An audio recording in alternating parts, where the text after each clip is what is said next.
அனைவருக்கும் வணக்கம். என்னோட சேனலை சப்ஸ்கிரைபர் பண்ணிக்கோங்க. அதாவது செப்டம்பர் 1ஆம் தேதி கார்த்திகை தீபம் சீரியலில் என்ன நடக்குது அப்படின்னு சொல்லிட்டு பார்க்கலாம் வாங்க. அங்கே பார்த்தீங்க அப்படின்னா அந்த மாப்பிள்ளையை வந்து ஏற்பாடு பண்ணியிருக்காங்கல்ல சந்திரகலா, அவன் வந்து ஒரு பொண்ணோட பழகி அந்த பொண்ணு கர்ப்பமாக இருப்பாங்க. உடனே அவங்க வந்து கர்ப்பமாக இருக்கிறாங்க அப்படின்னு சொல்லிட்டு உடனே அவங்க மாப்பிள்ளையை பார்க்க வந்துருப்பாங்க. ஏயா என் கூட பழகி எனக்கு வந்து குழந்தைய கொடுத்துட்டு நீ இன்னொரு பொண்ணு கழுத்தில் தாலி கட்டுற அப்படின்னு சொல்லி மிரட்டுவாங்க. அதுக்கு இருந்துக்கிட்டு ஏய் புரியாமல் பேசிகிட்டு இருக்காத, நான் சொல்கிறத கேளு, நான் வந்து இவங்க பணத்துக்காக தான் நான் நடிக்கிறேன், பணம் கொடுத்தாங்கன்னா நம்ம 2 பேரும் போய் வெளியில் செட்டில் ஆயிடலாம், நான் ஒன்றை தான் இது பண்ணுறேன், நீ இதெல்லாம் நம்பாத அப்படிங்கிறாங்க. இதை வந்து ரோஹிணி கேட்டுறாங்க. ரோஹிணி கேட்டுட்டு அடாடா நீ இவ்வளோ பெரிய ப்ராடா அப்படின்னு சொல்லிட்டு இது பண்ணுவாங்க. அப்போ முத்துவேல் வந்து பார்த்துட்டு போய் சந்திரகலா கிட்ட சொல்லி அவங்கள அடித்து ஒரு இதில் வந்து சமையல் கட்டில் ஒரு மாதிரி கட்டி வச்சு விடுவாங்க. அதுக்கப்புறமா வந்து கார்த்தி ரேவதி இவங்கெல்லாம் வந்துட்டு எங்கே ரோஹிணியை காணோம் அப்படிங்கிறாங்க. நானும் மண்டபம் ஃபுல்லாக தொலைவி பார்த்துட்டோம்மா, எங்கேயுமே காணோம், அவங்க சின்னத்தை கேட்டதுக்கு எங்கேயோ ஃபோன் பேசிட்டு வெளியில் போனாங்கிறாங்க, அவன் என்கிட்ட சொல்லாமல் எங்கேயுமே போக மாட்டா, எங்கே போனானே தெரியலங்கிறாங்க. சரிங்க மாமா, எங்கேயாவது இங்கே தான் இருப்பா அப்படின்னு சொல்லிட்டு இவங்கெல்லாம் தொலைகிட்டு இருக்கிறாங்க. அப்போ ஃபோன் பண்ணுறாங்க. ஒரு இடத்துல ஃபோன் அடிக்குது. ஃபோன் இங்கே தான் கிடக்குதுன்னா கண்டிப்பாக இங்கே தான் எங்கேயாவது இருக்கும், இதெல்லாம் இந்த சின்னத்தை பண்ணுற வேலையாக தான் இருக்கும் அப்படின்னு சொல்லிட்டு யோசிச்சுட்ருக்குறாங்க. அப்போ பார்த்தீங்கன்னா சந்திரகலா வந்து இருந்துக்கிட்டு என்ன பண்ணுறாங்கன்னா, இந்த கட்டி வச்ச ரோஹிணி என்னாச்சும் ஏதாச்சும் அவள் வேறு கர்ப்பமாக இருக்கிறா, ஏதாச்சும் ஒன்று கிடக்கு ஒன்று ஆயிரப்போகுது, எதுக்கு நம்ம போய் பார்க்கலான்ட்டு சமையல் கட்டுக்குள்ளே போய் பார்க்குறாங்க. அப்போ வந்து பெரிய மாப்பிள்ளை இந்த அம்மா எதுக்கு இங்கே போகுதுன்னு பின்னாடியே போய் பார்த்து ரோஹிணியை கண்டுபிடிச்சிட்றாங்க. உடனே சந்திரகலா இருந்துக்கிட்டு இங்கே தான் படுத்திருக்கிறாளா அப்படின்னு சொல்லிட்டு சரி இங்கேயே பாதுகாப்பாக இருக்கட்டும் அப்படின்னு கதவை சாத்திட்டு வந்துடுறாங்க. உடனே அடுத்து இவர் போயிட்டு ரோகு உனக்கு என்ன ரோகு ஆச்சு அப்படின்னு சொல்லிட்டு உடனே பெரிய மாப்பிள்ளை அதெல்லாம் கையெல்லாம் கட்டெல்லாம் ஒத்துட்டுட்டு ஏங்க ஒரு பெரிய பிரச்சனைங்க, என்னை யார் இப்படி கட்டி வச்சாங்கன்னே தெரியல, அந்த மாப்பிள்ளை வந்து ரொம்ப மோசமான ஆளாக இருப்பான்னுட்டுருக்குது, ஒரு பொண்ணோட பழகி அந்த பொண்ணு கர்ப்பமாக இருக்கிறா, அவன் வந்து இங்கே வந்து அவங்ககிட்ட வாதிட்டுட்டா, அதை வந்து நான் பார்த்ததுனால இங்கே வந்து இப்படி இருக்கேன் நான் அப்படின்னு எல்லா உண்மையும் சொல்கிறாங்க. அப்போ அந்த பொண்ணோட அடையாளம் ஏதாவது தெரியுமான்னு கார்த்தி கேட்குறாரு.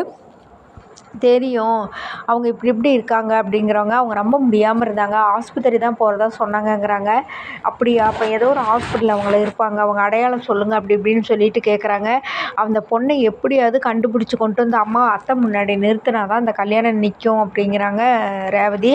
சரி நான் போய் அந்த பொண்ணை என்ன எதுன்னு எங்கேயாவது போய் நான் பார்த்துட்டு வர்றேன், நீங்கள் இங்கே பத்திரமா இருங்கங்கிறாங்க. ரோஹிணி நீ கட்டி இருக்கிற மாதிரியே நடிச்சுக்கிட்டுரு, ஏதாவது ஒன்றுனா எனக்கு தகவல் கொடு அப்படின்னு சொல்லிட்டு ரோஹிணி அதே இடத்துல இருக்கிறாங்க. கார்த்தி வந்து ஆஸ்பத்திரிக்கு தேடி போகிறாங்க. அதுக்கப்புறமா ரேவதி தனியாக நின்று யோசிச்சுட்ருக்குறாங்க, என்னடா இப்படிலாம் பிரச்சனை நடக்குது அப்படின்ட்டு. உடனே கார்த்தி ஹாஸ்பிட்டலுக்குள்ளே உள்ளே போகிறாங்க. அங்கே போயிட்டு பார்த்தீங்கன்னா அந்த குண்டடிப்பட்டவருக்கு இன்னும் வந்து அந்த ஏட்டுக்கு வந்து ஞாபகம் வரல. ஏன்னா அவருக்கு ஞாபகம் வந்துச்சுன்னா எல்லா தப்பும் பண்ணினது அந்த முத்துவேல் சிவனாண்டியோட சித்தப்பா தான் சொல்லிடுவார். அவருக்கு இந்த மயக்கவல்ல பாட்டி பார்த்துட்ருக்குறாங்க.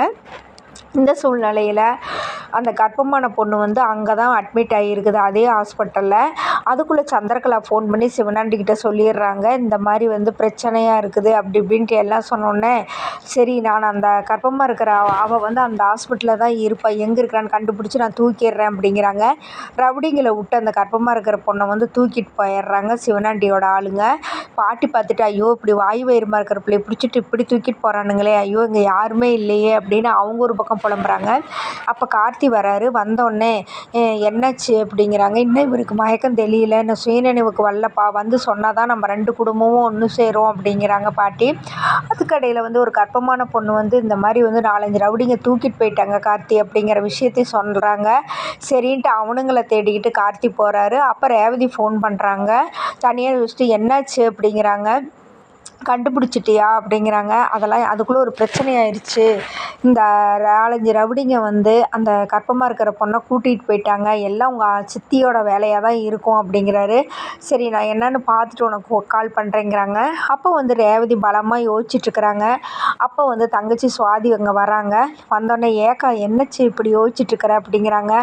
இல்லைம்மா எல்லாமே பிரச்சனை மேலே பிரச்சனை நடக்குதுடி, என்ன பண்ணுறதுனே தெரில அப்படிங்கிறாங்க. என்னக்கா பிரச்சனை அப்படிங்கிறாங்க. உடனே எல்லா விஷயத்தையும் சொல்கிறாங்க. சரி நான் ஒரு ஐடியா சொல்கிறேன், இது மாதிரி நம்ம பண்ணலாம், நீ போய் அந்த வேலையை ஆரம்பிங்கிறாங்க. இதுக்கடையில் அங்கே துர்கா என்ன பண்ணுறாங்கன்னா, பேசாமல் வீட்டில் இருக்கிறத விட்டுட்டு அழகாக அலங்காரம் பண்ணிட்டு ட்ரெஸ் எல்லாம் போட்டுக்கிறாங்க. நம்ம போலீஸ் ஸ்டேஷன் வரைக்கும் போகிறாங்க. ஆட்டோவை எடுத்துகிட்டு நவீனை போய் சந்திக்கிறாங்க. சந்தித்து முடிச்சுட்டு கடையில் போய் ஏதோ மருந்து மாதிரி வாங்கிட்டு வராங்க. ஒரு வேளை நவீனுக்கு இவங்களுக்கு கல்யாணம் நடக்குன்னா விஷம் குடிச்சு சாகிற நிலைமைக்கு அவங்க போயிடுறாங்க. மருந்து வாங்கிட்டு போயிடுறாங்க அவங்க ஆட்டோவில். அதுக்கடுத்த சீனில் வந்து பார்த்திங்கன்னா சுவாதி இங்கேருந்து போனோன்னே அந்த மாப்பிள்ளைகிட்ட சொல்கிறாங்க, உங்களை பார்க்க ஒரு பொண்ணு வந்திருக்குது அப்படிங்கிறாங்க. என்ன பார்க்க ஒரு பொண்ணா? அந்த வசந்தி தான் அவங்க ஏதோ பண்ணிட்டேன்னு சொன்னாங்களே, இவ யார் யாருக்கும் அப்படின்ட்டு வெளியில் வராரு. அங்கே பார்த்தீங்கன்னா ரேவதி தலையில் முக்காடு போட்டுக்கிட்டு நின்றுட்டுருக்குறாங்க. என்னை ஏமாற்றிட்டு இது பண்ணிட்டு இன்னொரு பொண்ணு கல்யாணத்தை கிளம்பி, அம்மா நீ யார் என்னன்னு எனக்கு தெரியாது அப்படி இப்படிங்கிறாங்க. உண்மையை சொல்கிறியா இல்லை நம்ம போய் பொண்ணோட அம்மாட்ட எல்லா உண்மையும் சொல்லிட்டாங்கிறாங்க. சரி ஒரு நிமிஷம் இருமா வரேன்ட்டு நேராக சந்திரகலா கிட்ட போகிறாங்க. சந்திரகலா கிட்ட போய் இந்த மாதிரிங்க அந்த பொண்ணு யார் என்னன்னே எனக்கு தெரியல, இந்த மாதிரி வந்து பிரச்சனை பண்ணுது அப்படி இப்படின்னு சொன்னோடனே சந்திரகலா இரு வரேன் அப்படின்னு சொல்லிட்டு என்ன பண்ணுறாங்கன்னா அங்கே இருக்கிற ஒரு கட்டையை எடுத்து ஓங்கி ரேவதி தலையில் அடிச்சிடுறாங்க. சுவாதிக்கு என்ன பண்ணுறதுன்னு தெரியல. ஐயோ அப்படின்ட்டு பதறாங்க. உடனே அடிச்சுட்டு மேடம் என்ன மேடம் இப்படி பண்ணிட்டீங்கிறாங்க. ஏய் நீ பேசாமல் இரு, எனக்கு என்ன பண்ணணுன்னு எனக்கு தெரியும் அப்படின்ட்டு சிவனாண்டிக்கு ஃபோன் பண்ணுறாங்க.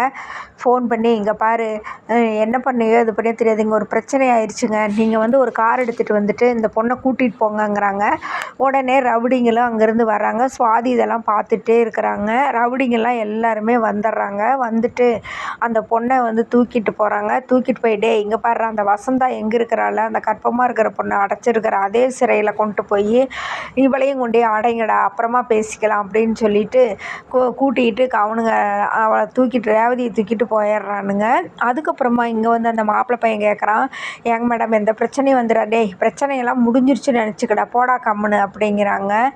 இதுக்கடையில் பார்த்தீங்க அப்படின்னா அவனுங்க வந்து ரேவதியை கடத்திட்டு போயிடுறானுங்க. கார்த்திக் காரில் அப்படியே வேகமாக போகிற மாதிரி காமிக்குது. சுவாதி ஒரு வேளை கார்த்திக்கு ஃபோன் பண்ணி இந்த மாதிரி மண்டபத்தில் இருந்து நேராக காரில் வந்து ரேவதியை கடத்திட்டு போகிறாங்க, இந்த மாதிரி இப்படின்னு வசந்தா இருக்கிற இடத்துக்கு தான் போகிறாங்க அப்படின்னு சொல்லி ஒரு வேளை சொன்னால் இவங்க போய் பின்னாடியே போயிட்டு கண்டுபிடிச்சா வசந்தாலையும் கூட்டிகிட்டு வந்துடலாம். அவருக்கு ஒரு வேளை ஞாபகம் வந்தால் எல்லாமே நல்லாயிருக்கும் அப்படின்னு நினைக்கிறேன். அடுத்த எபிசோடில் என்ன நடக்குது எது நடக்குதுங்கிறத நம்ம வெயிட் பண்ணி பார்ப்போம். அதோட எபிசோடு முடியுதுங்க. நன்றி, வணக்கம்.